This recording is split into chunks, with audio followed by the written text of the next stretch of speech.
बिस्मिल्लाहिर्रहमानिर्रहीम। अस्सलामुअलैकुम। Dear students, today we will discuss salinity. Salinity, the soil in which salt crust is left due to evaporation of water, is called saline soil, and this problem is called salinity. The process of increasing the salt content is known as salinization. A saline soil has electrical conductivity equal to or greater than 4 millimoles per centimeter. Its exchangeable sodium percentage is less than 15. Its pH is less than 8.5. ऐसी साइल जिसमें पानी की evaporation के बाद salt crust रह जाए इसे सेलाइन साइल कहते हैं और ये प्रॉब्लम सेलिनिटी कहलाता है। सॉल्ट कंटेंट के इंक्रीज होने का प्रोसेस सेलिनाइजेशन कहलाता है। सेलाइन साइल की इलेक्ट्रिकल कंडक्टिविटी 4 मिलीमोल्स पर सेंटीमीटर या इससे ज़्यादा होती है। इसकी एक्सचेंजेबल सोडियम परसेंटेज 15 से कम होती है। इसकी पीएच 8.5 से कम होती है। Saline soil has a large amount of salts, but saline soil does not contain enough exchangeable. These salts interfere in the germination of plants. Saline soil has white incursion on the surface of soil. It is called white alkali. The soil is well flocculated. It contains chlorides and sulfates of sodium, potassium, and magnesium. Salinity may be of primary or secondary. Primary salinity is caused by natural causes like improper drainage. Secondary salinity is caused by rise of water table in soil. सेलाइन साइल में salts की ज़्यादा मिकदार पाई जाती है लेकिन इसमें ज़्यादा exchangeable नहीं होते। ये साल्ट्स प्लांट्स की जर्मिनेशन को इंटरफेयर करते हैं। सेलाइन साइल की सरफेस पर वाइट इंकरियन पाई जाती है, इसे वाइट अल्कली कहते हैं। सेलाइन साइल बहुत ज़्यादा फ्लाकुलेटेड होती है। इसमें सोडियम, पोटासियम और मैग्नीशियम के क्लोराइड्स और सल्फेट्स पाए जाते हैं। सेलिनिटी प्राइमरी भी हो सकती है और सेकेंडरी भी। प्राइमरी सेलिनिटी नेचुरल काजेज़ की वजह से होती है जैसा कि इम्प्रॉपर ड्रेनेज, जबकि secondary salinity water table rise होने की वजह से होती है। Types of salt affected soil. There are 3 types of salt affected soil. First is saline soil, second is sodic soil, third is saline sodic soil. Saline soil contain sufficient amount of soluble salts affecting the germination and growth of most crop plants. Sodic soil contains sufficient exchangeable sodium ions affecting plant growth. Saline sodic soil contains both soluble salts and exchangeable sodium in sufficient quantity. Salt affected soil 3 तरह की होती है। Number 1 saline soil, number 2 sodic soil, number 3 saline sodic soil. Saline soil में soluble salts की sufficient amount पाई जाती है जो कि बहुत से क्रॉप प्लांट्स की जर्मिनेशन और ग्रोथ को अफेक्ट करते हैं। सोडिक सॉइल में एक्सचेंजेबल सोडियम आयंस ज़्यादा पाए जाते हैं जो प्लांट ग्रोथ को अफेक्ट करते हैं। सेलाइन सोडिक सॉइल में सॉल्युबल साल्ट्स और एक्सचेंजेबल सोडियम दोनों सफिशिएंट क्वांटिटी में पाए जाते हैं। Causes of salinity. There are various causes of salinity like geological reasons, leaching of salts, alkaline canals, groundwater, irrigation with saline water and alluvial soil. Salinity के बहुत से causes हैं. Number 1 geological reasons, number 2 salts की leaching, number 3 unlined canals, number 4 ground water, number 5 saline water से irrigation और number 6 alluvial soil. Geological reasons. The main reason which caused the salinity is geological ages. Most of the area now included in Pakistan was a vast sea in the past. It was called Tethys Sea. The sea changed its path. Large quantity of salts was left. Then canal system was established in this area. The water table was raised due to the seepage of water from canals. It caused bring out dissolved salts from the bedrocks. These salts caused salinity. Main reason जिसकी वजह से salinity हुई है वो geological edges हैं. पाकिस्तान का ज़्यादातर area माजी में समंदर का हिस्सा था. इसे टैथीस सी कहते थे. समंदर ने अपना रास्ता तब्दील कर लिया. सार्स की ज़्यादातर मिकदार पीछे रह गई. फिर इस एरिया में कैनाल सिस्टम एस्टेब्लिश किया गया. कैनाल से सीपेज की वजह से वाटर टेबल राइज हुआ. इससे बेड रॉक से डिज़ॉल्व्ड साल्ट्स ऊपर आए जो कि सैलिनिटी का बायस बने. Leaching of salts. Most of the salts in irrigated and flooded water come from rocks. Weathering of rocks and minerals occurs. Thus, large quantity of salts is leached into water. Rain and flooded water carry them into groundwater. The rising of water table brings these salts in groundwater to the surface of soil. It causes salinity. Irrigated और flooded water में ज़्यादातर salts rock से आते हैं. Rocks और minerals की weathering होती है. साल्ट्स की ज़्यादा मिकदार पानी में लीच कर जाती है. रेन और फ्लडेड वाटर इन्हें ग्राउंड वाटर में लाते हैं. वाटर टेबल के राइज होने से ग्राउंड वाटर में मौजूद साल्ट्स सॉइल सरफेस पर ऊपर आ जाते हैं. ये सैलिनिटी का बायस बनते हैं. Unlined canals.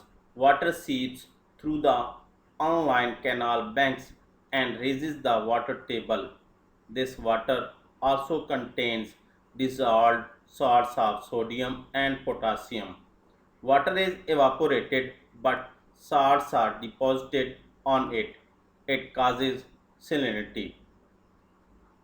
Online canal bank से वाटर सीपेज होती है जिससे वाटर टेबल राइज होता है. इस पानी में सोडियम और पोटासियम के डिज़ॉल्व्ड साल्ट्स पाए जाते हैं. वाटर एवापोरेट हो जाता है और साल्ट्स डिपॉजिट हो जाते हैं और ये सैलिनिटी का बायस बनते हैं. Ground water. Salinity can occur when the water table is between 2 or 3 meters from the surface of soil. Dissolved salts from the groundwater are raised by capillary action to the surface of soil. This occurs when groundwater is saline. A large area of Pakistan is affected by saline groundwater. In some areas, tube wells are used to irrigate the land with such water. Salts are deposited on land and land becomes saline. इससे भी salinity हो सकती है जब water table soil surface से 2 या 3 metre के दरमियान हो. ग्राउंड वाटर से हलशुदा साल्ट्स कैपिलरी एक्शन के ज़रिए से सॉइल सरफेस तक आते हैं. ये उस वक्त होता है जब ग्राउंड वाटर सेलाइन हो. पाकिस्तान का ज़्यादातर एरिया सेलाइन ग्राउंड वाटर से अफेक्टेड है। कुछ इलाकों में ट्यूबवेल के ज़रिए से इसी तरह के पानी से इरिगेशन की जाती है। साल्ट्स लैंड पर डिपॉजिट हो जाते हैं और लैंड सेलाइन हो जाती है। Irrigation with saline water. The dissolved salts are also present in irrigated water. They also spread over the soil. Almost all water other than natural rainfall contains some dissolved salts.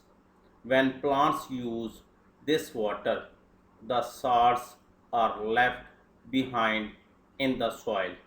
They accumulate in the soil.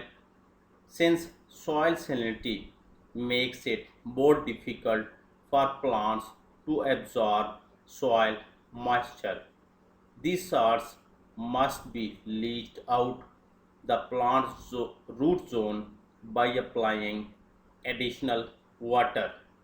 Irrigated water में dissolve salts पाए जाते हैं। ये soil की surface पर फैल जाते हैं। तकरीबन तमाम पानी में डिज़ॉल्व साल्ट्स पाए जाते हैं सिवाय वो जो नेचुरल रेनफॉल के पानी के। जब प्लांट्स ये पानी यूज़ करते हैं, साल्ट्स सॉइल में रह जाते हैं। ये साल्ट्स सॉइल में एकमुलेट हो जाते हैं। सॉइल सैलिनिटी की वजह से सॉइल मॉइस्चर को एब्जॉर्ब करना मुश्किल हो जाता है। एडिशनल वाटर के इस्तेमाल से इन साल्ट्स की रूट जोन से लीचिंग होनी चाहिए। Alluvial soil. Large amount of salts are already present in alluvial soil. These salts are dissolved in rising water table. It has increased the problem of salinity. Salts की वापर मिकदार alluvial soil में पहले से मौजूद होती है। ये साल्ट्स राइजिंग वाटर टेबल में डिज़ॉल्व होते हैं। इससे सैलिनिटी का प्रॉब्लम इंक्रीज हुआ है। Effects of salinity. There are following effects of salinity like effect on soil structure, osmotic effect and effect on growth of plants. Salinity के मंदरजा झैल इफ़ेक्ट्स हैं। नंबर 1 सॉइल स्ट्रक्चर पर effect, number 2 osmotic effect, number 3 plants की growth पर effect. Effect on soil structure. Salinity destroys the soil structure. Different layers of soil are badly affected. Salts react with minerals present in soil. Thus, these minerals are combined with salt. In combined form, these minerals are not available to the plants. Salinity soil structure को destroy कर देती है। Soil की मुख्तलिफ layers बुरी तरह से असरअंदाज होते हैं। साल्ट्स सॉइल में मौजूद मिनरल्स के साथ रिएक्ट करते हैं। इस तरह ये मिनरल्स पानी के साल्ट्स के साथ कंबाइन हो जाते हैं। कंबाइंड फॉर्म में ये मिनरल्स प्लांट्स को अवेलेबल नहीं होते। Osmotic effect. Most of the salts of saline soil are soluble in water. These increase the osmotic concentration of soil solution. Now, roots cannot absorb water and minerals by simple diffusion. They have to undergo active transport for absorption of water and minerals. Thus, a lot of energy is used on it. Saline soil के ज़्यादा salts पानी में हल पजीर होते हैं। इससे soil solution की osmotic concentration increase हो जाती है। अब रूट्स सिंपल डिफ्यूजन से पानी और नमकियात जज़्ब नहीं कर सकते। पानी और नमकियात की एब्जॉर्प्शन के लिए एक्टिव ट्रांसपोर्ट का सहारा लेना पड़ता है, जिसमें बहुत ज़्यादा मिकदार में एनर्जी यूज़ होती है। Effect on growth of plants. The growth of plants is very poor in saline soil. High salt contents adversely affect the growth of plants. Salinity reduces the seed germination and growth in many plants. It reduces yield. Saline soil prevents uptake of calcium and magnesium ions by plants. It causes deficiency of these ions in plants. Saline soil में plants की growth poor होती है. High salt contents plant growth को बुरी तरह मुतासर करते हैं. सैलिनिटी बहुत से प्लांट्स की जर्मिनेशन और ग्रोथ को रिड्यूस करती है. इससे यील्ड कम हो जाती है. सेलाइन सॉइल में कैल्शियम और मैग्नीशियम आयंस की अपटेक रुक जाती है. इस वजह से प्लांट्स में इन आयंस की कमी हो जाती है. Reclamation of saline soil. Saline soil can be reclaimed by different ways like flushing, tillage practices, use of gypsum and other chemicals, use of tube wells, use of manure, crops for moderate saline soils, salt resistant grasses and salt accumulating plants. सेलाइन साइल को मुख्तलिफ तरीक़ों से reclaim किया जा सकता है. Number 1 flushing, number 2 tillage practices, number 3 gypsum और दूसरे केमिकल्स का इस्तेमाल, नंबर 4 ट्यूबवेल्स का इस्तेमाल, नंबर 5 मैन्योर का इस्तेमाल, नंबर 6 मॉडरेट सेलाइन सॉइल के लिए मखसूस crops, number 7 salt resistant grasses, number 8 salt accumulating plants. Flushing. Saline soil contains chlorides and sulfates of sodium and potassium. These salts are soluble in water. These salts can be leached out with the help of water. This water can be passed into drains. This process is called flushing. Flushing of soil after planting rice crops is very helpful in controlling salinity. Saline soil में sodium और potassium के chlorides और sulphates पाए जाते हैं. ये salts पानी में सॉल्युबल होते हैं. पानी से इन साल्ट्स की लीचिंग भी हो जाती है. इस पानी को ड्रेन्स में से भी गुजारा जा सकता है. इस प्रोसेस को फ्लशिंग कहते हैं. चावल की फसल लगाने के बाद सॉइल की फ्लशिंग सैलिनिटी कंट्रोल में बहुत हेल्पफुल है. Tillage practices. Most of the salts in saline soil make the soil hard. Therefore, different tillage practices are used to plow the field. They make soil soft and porous. It reduces the injury of plant roots by hard soil. It also provides oxygen to roots of plants. Ridging of soil is done for seed bed preparation. Saline soil में मौजूद बहुत से salts soil को hard बना देते हैं. इसलिए field में हल चलाने के लिए मुख्तलिफ टिलेज प्रैक्टिसेस यूज़ की जाती हैं. इससे सॉइल सॉफ्ट और पोरस हो जाती है. ये अमल रूट्स को हार्ड सॉइल की इंजरी से बचाता है. इस तरह इससे रूट्स को ऑक्सीजन पहुंचती है.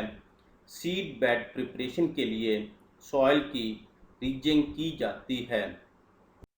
It is good practice for growing plants in salt affected soil. A high ridge is formed. It is sloped to the irrigation furrow. Salts are accumulated on this side. Seeds are then sown on the sides of ridge. ये salt affected soil में plants grow करने की अच्छी practice है. High ridge बनाई जाती है. ये इरिगेशन फर्रो की तरफ स्लोप होती है। इस साइट पर साल्ट्स अकमुलेट हो जाते हैं। सीड्स को रिज की साइड्स पर सो किया जाता है।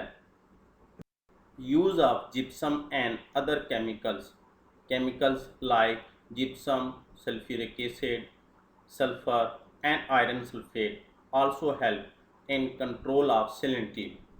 Gypsum reacts with sodium to form sodium sulfate.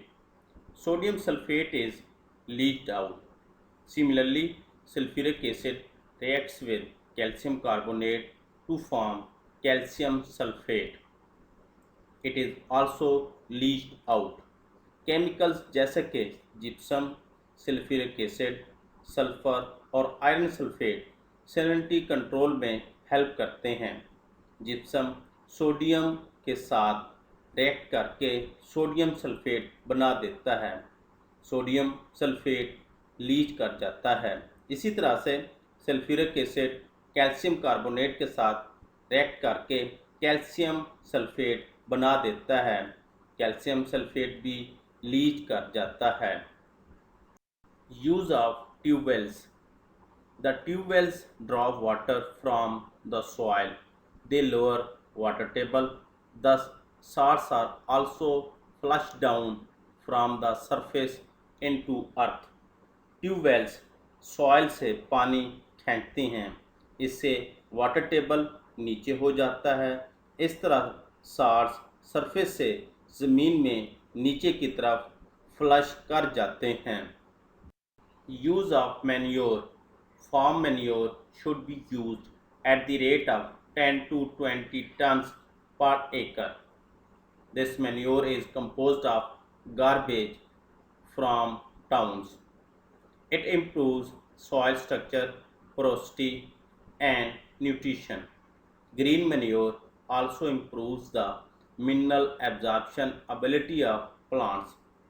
10 से 20 टन पर एकड़ के हिसाब से फार्म मैन्योर यूज़ करना चाहिए। ये मैन्योर टाउन की गार्बेज पर मुश्तमिल होता है। ये सॉइल स्ट्रक्चर, पोरोसिटी और न्यूट्रिशन को इम्प्रूव करता है। ग्रीन मैन्योर भी प्लांट्स की मिनरल एब्जॉर्प्शन की एबिलिटी को इम्प्रूव करता है। Crops for moderate saline soil. Soybean, spinach, cabbage, sweet potato, ginger, cucumber, pea, sugar beet, etc. can be grown in moderate saline soils. Soybean, पालक, गोभी, शकरकंदी, अदरक, खीरा, मटर, चुकंदर वगैरह मॉडरेट सेलाइन सॉइल में ग्रो किए जा सकते हैं। Salt resistant grasses. Some grasses like Sporobolus arabicus, Cynodon dactylon, Coloris barbata, and herbs like Melilotus alba, Trifolium fragiferum are grown in saline soil.